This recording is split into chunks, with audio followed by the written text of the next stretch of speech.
Amid the vibrant city, Esther and Mordecai navigate the bustling streets, their steps echoing against the urban symphony. Esther pauses, her voice tinged with concern. "Mordecai, do you think they truly understand us?" Mordecai responds, his words a gentle reassurance. "Understanding is a gift, Esther, and not everyone is so fortunate to possess it." He continues, his voice firm. "What matters is that we understand ourselves and remain true to our faith." Sunlight fills Mordecai's home, illuminating the air as he sits across from Esther. Mordecai gestures towards an ancient scroll, his voice carrying the weight of generations. Esther listens intently, her eyes reflecting a mix of curiosity and uncertainty. Esther enters the grand palace hall, her expression blending nervousness and unwavering determination. She is escorted into the palace hall, ready for the selection. King Xerxes sits upon his ornate throne, his presence commanding attention. His gaze sweeps across the assembled young women, a silent assessment taking place. His eyes linger on Esther, a flicker of wonder momentarily softening his stern features. He is captivated by her beauty and grace, an undeniable allure drawing him in. Esther stands patiently, surrounded by palace staff. An air of nervous anticipation hangs in the chambers. The gowns are adjusted, each fold and drape perfected to enhance her presence. Her hair is styled, each strand meticulously placed to frame her face. King Xerxes stands tall, his gaze sweeping across the court. He approaches Esther, and his expression softens. With gentle hands, King Xerxes places a magnificent crown upon Esther's head. The court erupts in thunderous applause, the sound echoing through the hall. Esther wanders through the palace gardens, the heavy fragrance of jasmine and roses enveloping her. Lost in contemplation, Esther's brow furrows as she grapples with the magnitude of her new duties. Haman leans forward, his face a mask of malice, as flickering candlelight casts dancing shadows across the room. His advisors surround him, hanging on every word as he speaks of the Jews. "These Jews, they are a thorn in my side, a festering wound on the kingdom," Haman declares, his voice filled with venom. "I will not rest until they are all eradicated," he vows, his eyes burning with hatred. In the opulent throne room, Haman manipulates King Xerxes, his words twisting into a treacherous web. A royal signet ring presses firmly against the parchment, sealing the doom of a people. Oblivious to the impending devastation, King Xerxes affixes his signature to the decree. Amidst the clamor of the city, Mordecai hears the decree, and his face contorts in anguish. In a fit of despair, Mordecai tears his clothes, the sound echoing his inner turmoil. He collapses to his knees, covering himself in ashes, a symbol of utter desolation. Esther, draped in royal finery, catches hushed whispers of Mordecai's anguish. Worry creases her brow, and she summons a messenger with a hushed urgency. Mordecai stands resolute near the towering palace gates, his face reflecting profound urgency. He entrusts a messenger with a scroll, its seal, a symbol of his family's desperate plea, destined for Esther. The messenger strides purposefully towards Esther, carrying Mordecai's urgent message. Sunlight streams into Esther's chambers, illuminating her troubled face as she stands, message in hand. She reads Mordecai's words again, her expression reflecting the weight of the decision before her. An internal battle rages within Esther as she faces the immense risk. In the palace, Esther, dressed in royal attire, sits at an ornate desk, her anxiety palpable. Her hands tremble as she dips a quill into ink, the gravity of her choice weighing heavily. With a blend of fear and resolve, she begins to write, each stroke a testament to her courage. In the quiet solitude of her chambers, Esther kneels in prayer, her face bathed in the gentle glow of candlelight. She seeks divine guidance and unwavering strength, her hands clasped tightly in supplication. The air grows heavy with anticipation, a solemn hush enveloping her as she prepares to confront the king. Esther moves towards the throne room, each step measured with the knowledge that she risks her life by appearing uninvited. The weight of potential death hangs heavy in the air as Esther continues, her resolve unwavering despite the danger. King Xerxes watches Esther, his expression softening with unmistakable delight. With a grand gesture, King Xerxes extends his golden scepter. The golden scepter is extended, a symbol of mercy and salvation. In the vast throne room, King Xerxes sits upon his golden throne, an expectant silence filling the air. Sunlight illuminates the dust motes dancing through the air. In the opulent banquet hall, Esther stands, a vision of grace and poise. King Xerxes sits beside her, his face a mask of curiosity and anticipation. Haman, brimming with arrogance, occupies the seat of honor, his presence radiating self-importance. Silent servants glide through the hall, their movements precise as they refill goblets with rich wine. The air crackles with unspoken tension, each glance heavy with hidden meaning. In the opulent banquet hall, King Xerxes, draped in rich robes, focuses on Esther, his expression intense. Flickering candlelight casts eerie shadows as murmurs fill the air, amplifying the building tension. Xerxes' voice cuts through the quiet. "Esther, tell me again, what is your request?" Esther replies calmly, "I invite you and Haman to another banquet tomorrow night." Haman paces with excitement, eager for another banquet with the king and queen. A dark cloud slowly overshadows Haman's joy as he remembers Mordecai.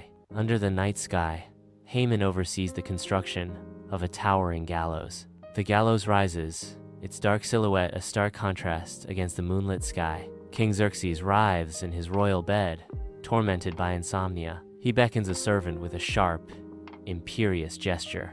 Ancient tapestries sway gently on the stone walls, shadows dancing in the torchlight. The royal chronicles lie open, their pages revealing a forgotten act of valor.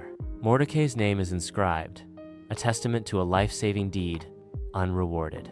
King Xerxes sits on his throne, his face etched with contemplation as morning sunlight floods the opulent palace. He gestures towards Haman, who stands before him, awaiting the king's command. With a regal tone, King Xerxes asks, "Haman, what honor should be bestowed on someone who has pleased the king?" Morning light fills the palace, illuminating the scene as Haman, blinded by ambition, anticipates royal praise. He swells with pride, a self-satisfied smirk betraying his inflated ego. His voice dripping with false humility, Haman suggests, "Perhaps a parade through the city, your majesty?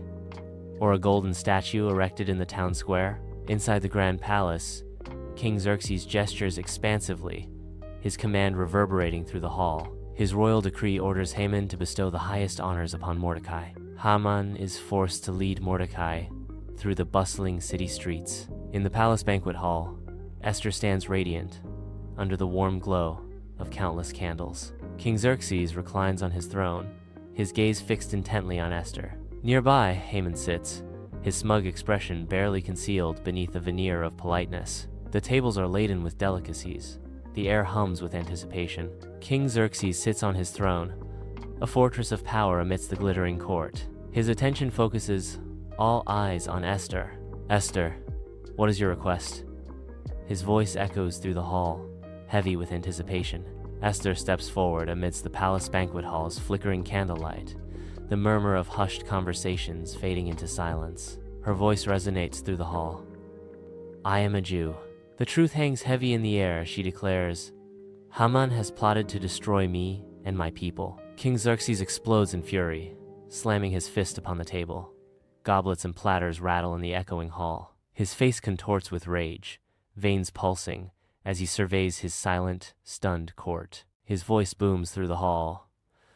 Who would do such a thing? In the resplendent palace banquet hall, Esther's righteous fury ignites as she points a condemning finger. With unwavering conviction, Esther declares, "He is the wicked plotter." King Xerxes gestures, his face flushed with anger. He points towards Haman, who stands frozen. Haman stands frozen in terror.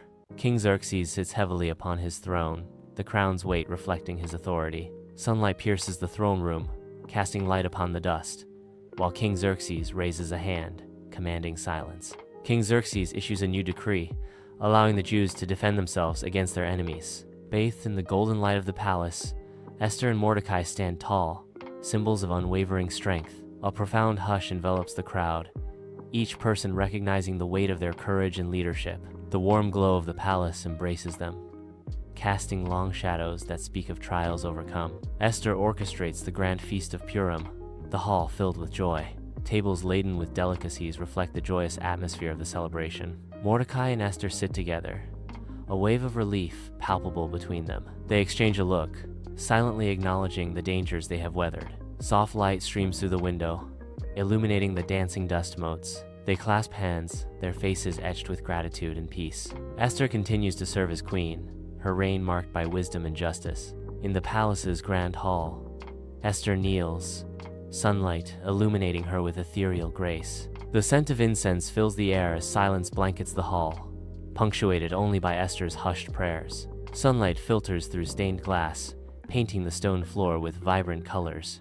Esther sits at the ornate desk, sunlight highlighting the gravity of her decisions. Sunlight streams, illuminating the room as she carefully signs each document. The weight of leadership settles upon her shoulders, yet her resolve remains unbroken. Sunlight bathes Mordecai's humble home as he sits, his eyes radiating a knowing warmth. With a tender gesture, Mordecai offers words of wisdom and guidance. His calming presence emerges as a beacon of hope in uncertain times. Esther stands tall, radiating confidence and grace as she prepares to address the assembly.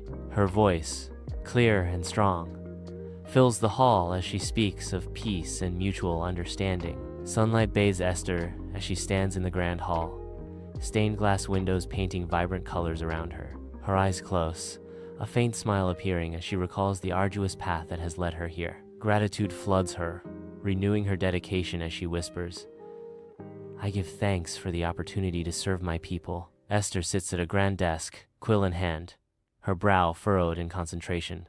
She carefully composes a letter to her people. Her words are meant to inspire faith and bravery in the face of adversity. A soft smile graces Esther's lips as she quietly acknowledges the lives she has touched. Sunlight streams through the palace windows, bathing Esther's face in a warm glow, highlighting her resolve. Esther accepts her fate with a serene countenance, preparing with quiet dignity for her final days. Her face reflects a life lived with unwavering purpose, knowing she has fulfilled her destiny. Esther lies in state, still and serene, amidst a sea of sorrow. Black and gold banners hang heavily, their dark grandeur a stark testament to loss. The heavy scent of incense fills the air, a fragrant shroud for the departed. Mourners gather, their faces etched with grief. His voice echoes through the hallowed space, recounting the story of Esther. The story of Esther is read every year during Purim, reminding the people of God's deliverance. Sunlight paints the sacred space with vibrant colors, filtering through the stained glass windows. The city rises majestically, a testament to Esther's enduring legacy. A weathered gravestone stands, etched with the words, "A queen who saved her people."